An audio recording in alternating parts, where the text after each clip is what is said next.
আকাশবাণী খবর পড়ছি রক্তিম ভট্টাচার্য।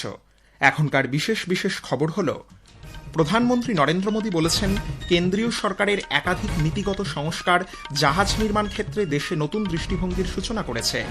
দেশীয় প্রযুক্তিতে নির্মিত 3টি যুদ্ধজাহাজ নৌবাহিনীতে অন্তর্ভুক্ত করেছেন প্রধানমন্ত্রী। ব্রিক্স গোষ্ঠীভুক্ত দেশগুলির জাতীয় নিরাপত্তা উপদেষ্টাদের দুদিনের বৈঠক আজ নতুন দিল্লিতে শুরু হচ্ছে। চলতি বছরের প্রথম ইউজিসি নেট পরীক্ষা আজ শুরু হচ্ছে।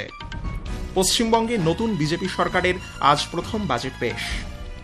ইরানের সঙ্গে আলোচনায় ইতিবাচক অগ্রগতির ইঙ্গিত জানালেন মার্কিন ভাইস প্রেসিডেন্ট জেডি ভান্স। চলছে রুদ্ধদ্বার বৈঠক। মহিলাদের FIH নেশনস কাপ হকিতে নিউজিল্যান্ডকে 2-0 গোলে হারিয়ে চ্যাম্পিয়ন ভারত। ফিফা বিশ্বকাপ ফুটবলে আজ নিউজিল্যান্ড মিশরের মুখোমুখি। উরুগুয়ে কাবোভার্দের খেলা 2-2, গোলশূন্য বেলজিয়াম ইরান। সৌদি আরবকে 4-0 হারাল স্পেন। আসছি বিস্তারিত খবরে। প্রধানমন্ত্রী নরেন্দ্র মোদী বলেছেন, জাহাজ নির্মাণ ক্ষেত্রে দেশে একটি নতুন দৃষ্টিভঙ্গির সূচনা হয়েছে। পশ্চিমবঙ্গের কলকাতায় ভারতীয় নৌবাহিনীর নিজস্ব প্রযুক্তিতে নির্মিত 3টি প্ল্যাটফর্ম INS দুনাগিরি, INS সংশোধক এবং INS অগ্রয় নৌবাহিনীতে অন্তর্ভুক্ত করার সময় তিনি গতকাল কথা বলেন। নৌবাহিনীর ওয়ারশিপ ডিজাইন ব্যুরোর নকশায় এবং গার্ডেন রিচ শিপবিল্ডার্স অ্যান্ড ইঞ্জিনিয়ার্সের তত্ত্বাবধানে নির্মিত এই জাহাজগুলির লক্ষ্য হল যুদ্ধকালীন অভিযান, হাইড্রোগ্রাফিক সার্ভে এবং সাবমেরিন বিরোধী যুদ্ধের ক্ষমতা বাড়ানো। অনুষ্ঠানে প্রধানমন্ত্রী বলেন, সাম্প্রতিক বছরগুলিতে কেন্দ্রীয় সরকার নীতিগত ক্ষেত্রে বহু সংস্কারমূলক পদক্ষেপ গ্রহণ করেছে। দেশে জাহাজ নির্মাণের ক্ষমতা বৃদ্ধির লক্ষ্যে বিশেষ পদক্ষেপ নেওয়া হয়েছে বলে জানিয়েছেন প্রধানমন্ত্রী। भारत अपने पूरे मैरीटाइम इकोसिस्टम को सशक्त बना रहा है। इसलिए भारत अपने बंदरगाहों का आधुनिकीकरण कर रहा है, नई क्षमता तैयार कर रहा है, नई कनेक्टिविटी बना रहा है, नदी जलमार्गों का विस्तार कर रहा है, मल्टी मॉडल लॉजिस्टिक नेटवर्क विकसित कर रहा है। सागरमाला जैसे अभियान इसी व्यापक सोच का हिस्सा है। প্রতিরক্ষামন্ত্রী রাজনাথ সিং নৌবাহিনীতে এই 3টি জাহাজের অন্তর্ভুক্তি ভারতের সামুদ্রিক সক্ষমতা বৃদ্ধির ক্ষেত্রে একটি অত্যন্ত গুরুত্বপূর্ণ মাইলফলক বলে উল্লেখ করেছেন। প্রধানমন্ত্রী নরেন্দ্র মোদী আন্তর্জাতিক যোগ দিবস 2026কে একটি বিশ্বজনীন উৎসবে পরিণত করার জন্য সারা পৃথিবীর মানুষের প্রতি কৃতজ্ঞতা প্রকাশ করেছেন। সমাজ মাধ্যমে এক বার্তায় প্রধানমন্ত্রী বলেন, সুস্বাস্থ্যের জন্য যোগব্যায়াম বিভিন্ন দেশের সর্বস্তরের মানুষকে একত্রিত করছে। এই ঘটনা অত্যন্ত উৎসাহব্যঞ্জক। এই দিনটি ভবিষ্যতে আরও বেশি মানুষকে তাদের দৈনন্দিন জীবনে যোগব্যায়ামকে অন্তর্ভুক্ত করতে অনুপ্রাণিত করবে বলে আশা প্রকাশ করেন প্রধানমন্ত্রী। উল্লেখ্য, দেশ বিদেশের বিভিন্ন জায়গায় গতকাল বিপুল উৎসাহ উদ্দীপনার মধ্য দিয়ে উদযাপিত হয় দ্বাদশ আন্তর্জাতিক যোগ দিবস। ভারত ছাড়াও বাংলাদেশ, নেপাল, মার্কিন যুক্তরাষ্ট্র, সংযুক্ত আরব আমিরশাহী, ওমান, ইসরায়েল, কাতার, ডেনমার্ক, ব্রাজিল প্রভৃতি দেশে ভারতীয় দূতাবাস এবং স্থানীয় বিভিন্ন সংগঠন আন্তর্জাতিক যোগ দিবস পালন করে। রাষ্ট্রপতি দ্রৌপদী মুর্মু আজ মধ্যপ্রদেশের শিউপুর জেলায় অবস্থিত কুনো জাতীয় উদ্যান পরিদর্শন করেছেন। সকাল 8টা পর্যন্ত তিনি ওই উদ্যানে সাফারি করবেন এবং চিতা পুনর্বাসন প্রকল্পের অগ্রগতির পর্যালোচনা করবেন। এছাড়া তিনি সাহারিয়া উপজাতির প্রতিনিধি এবং স্থানীয় বন বিভাগের কর্মী ও ট্যুরিস্ট গাইডদের সঙ্গে মতবিনিময় করবেন। নতুন দিল্লিতে ব্রিক্স গোষ্ঠীভুক্ত দেশগুলির জাতীয় নিরাপত্তা উপদেষ্টাদের দুদিনের বৈঠক আজ শুরু হচ্ছে। ভারতের জাতীয় নিরাপত্তা উপদেষ্টা অজিত ডোভাল এই বৈঠকে পৌরোহিত্য করবেন। ভারত সহ ব্রিক্স গোষ্ঠীর 11টি সদস্য দেশের নিরাপত্তা প্রধানরা অংশ নিতে চলেছেন এই বৈঠকে। বৈঠকের মূল ভাবনা বর্তমান বিশ্বে অপ্রচলিত নিরাপত্তা সমস্যা। এতে জাতীয় নিরাপত্তা সমস্যাগুলির দ্রুত পরিবর্তনশীল প্রকৃতি এবং নিরাপত্তা ঝুঁকিতে নতুন প্রযুক্তির ভূমিকা নিয়ে আলোচনা হবে। উল্লেখ্য, ভারত চতুর্থবারের মতো ব্রিক্সের সভাপতির দায়িত্ব পালন করছে। চলতি বছরের প্রথম ইউজিসি নেট পরীক্ষা শুরু হচ্ছে। সর্বভারতীয় স্তরের এই যোগ্যতা নির্ণায়ক পরীক্ষা চলবে 30শে জুন পর্যন্ত। প্রতিদিন 2টি শিফটে পরীক্ষা নেওয়া হবে। জুনিয়র রিসার্চ ফেলোশিপ, জিআরএফ, সহকারী অধ্যাপক পদে নিযুক্তির জন্য যোগ্যতা অর্জন এবং PhD কোর্সে ভর্তির লক্ষ্যে আগ্রহী প্রার্থীদের জন্য national testing agency NTA UGC net পরীক্ষাটি আয়োজন করে। NTA পরীক্ষা প্রার্থীদের তাদের অ্যাডমিট কার্ড ডাউনলোড করতে এবং পরীক্ষা সংক্রান্ত সমস্ত বিবরণ সতর্কতার সঙ্গে যাচাই করে নিতে পরামর্শ দিয়েছে। কেন্দ্রীয় মধ্যশিক্ষা পর্ষদ CBSE দ্বাদশ শ্রেণীর উত্তরপত্র যাচাই এবং পুনর্মূল্যায়নের ফলাফল প্রকাশ করেছে। এক বিবৃতিতে বোর্ড জানিয়েছে, ফলাফলগুলি পর্যায়ক্রমে প্রকাশ করা হচ্ছে। গতকালই মোট আবেদনের 87%-এরও বেশি ফলাফল ঘোষণা করা হয়েছে। অবশিষ্ট আবেদনগুলির ফলাফলও ধাপে ধাপে প্রকাশ করা হবে বলে CBSE জানিয়েছে।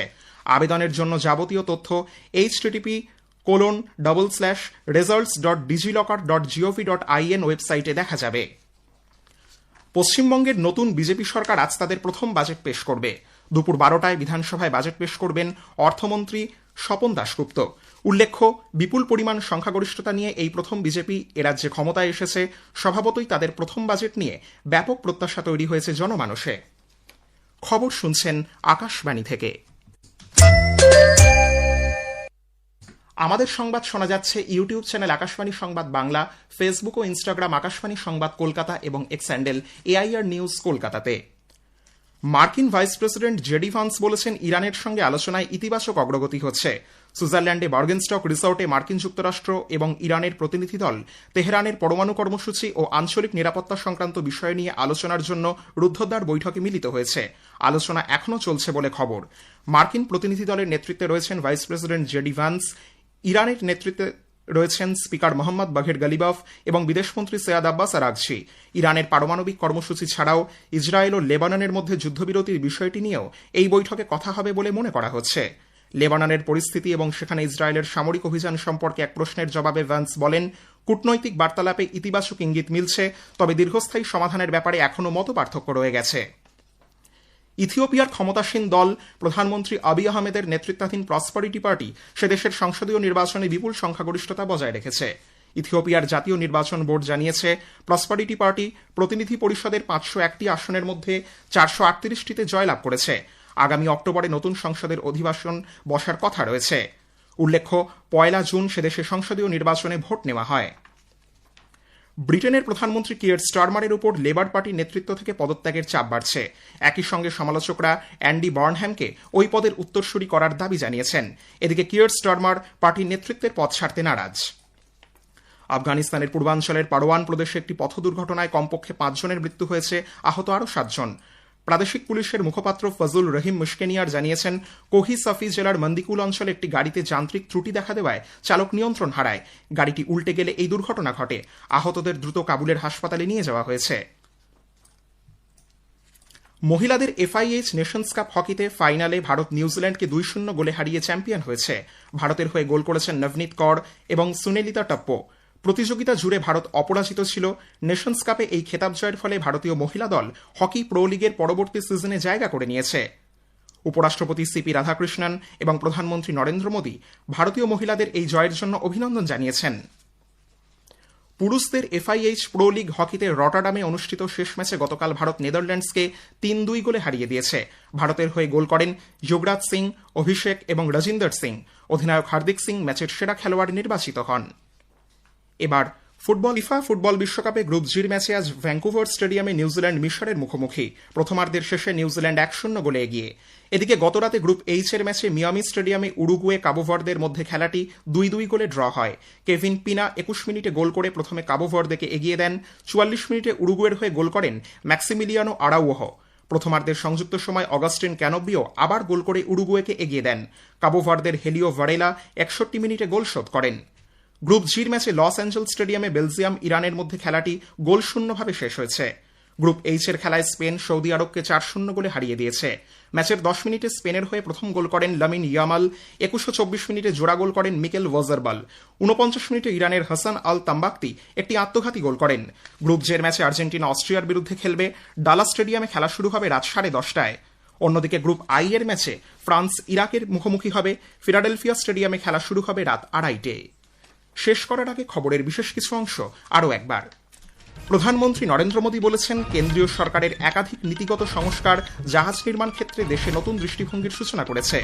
দেশীয় প্রযুক্তিতে নির্মিত 3টি যুদ্ধজাহাজ নৌবাহিনীতে অন্তর্ভুক্ত করেছেন প্রধানমন্ত্রী। চলতি বছরের প্রথম UGC নেট পরীক্ষা আজ শুরু হচ্ছে। পশ্চিমবঙ্গে নতুন বিজেপি সরকারের আজ প্রথম বাজেট পেশ। ইরানের সঙ্গে আলোচনায় ইতিবাচক অগ্রগতির ইঙ্গিত জানালেন মার্কিন ভাইস প্রেসিডেন্ট জেডি ভান্স। চলছে রুদ্ধদ্বার বৈঠক। খবর শেষ হলো, এরপরেই শুনুন স্থানীয় সংবাদ।